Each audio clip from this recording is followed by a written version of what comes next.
I have a couple of questions. As a military spouse, I've gone through a couple of experiences that I would like answers about. One of them, when he was deploying for the second time in about 3 years, just a few years ago, she was a baby, he was about 4 years old, and I petitioned the State Department to help me get one of my aunts from Costa Rica to come stay with me during his deployment. And it was denied. And Mark Sanford's office said, well, we did some digging, we're sorry, she has nothing holding her back there.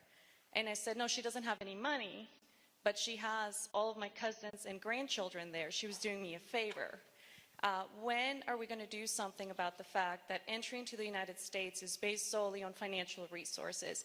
Meaning if we had had enough money in our bank account and fraudulently wired her to my aunt, she would have walked into the embassy and she would have been given a 10-year visa.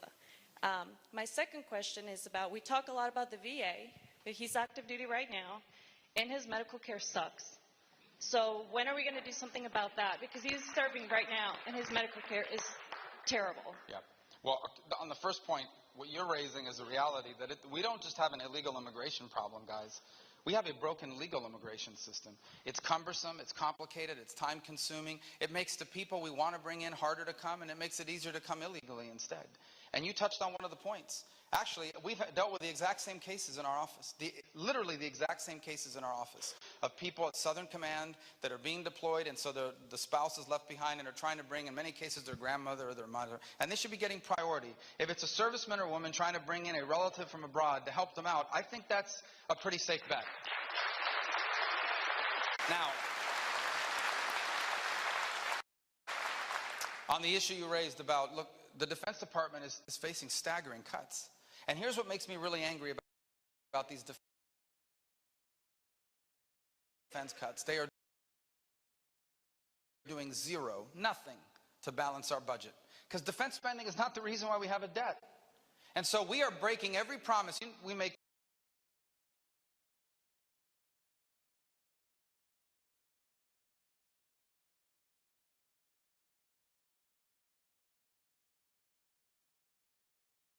to our men and women in uniform. You know the promises we make our men and women in uniform we're not keeping. And if you're wounded, and if you're hurt, or just in the course of duty, you need medical care, we're going to take care of you. All of this is a result of the fact that we are not fully funding our defense needs. And it's the reason why I'm not just saying this because you asked me this question. I say this everywhere.